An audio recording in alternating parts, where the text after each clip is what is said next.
Představte si Pepu. Je mu 48 let, jeho děti dospívají, kariéra je stabilní, ale něco v němu stále říká. Tohle nemůže být všechno. A pak se objeví motorka. Ve stylu Harley. Velká, černá, hned vzbuzující respekt. Pepa v kožené bundě s rukavicemi projíždí městem a bum.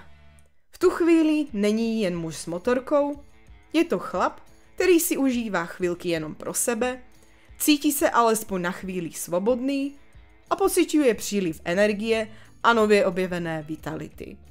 Pepa si to náramne užíva, no okolie tvrdí, že Pepa dostal druhú pubertu a určite si chce dokazovať, aký je ešte chlap a má krízu stredného veku a podobné negatíva.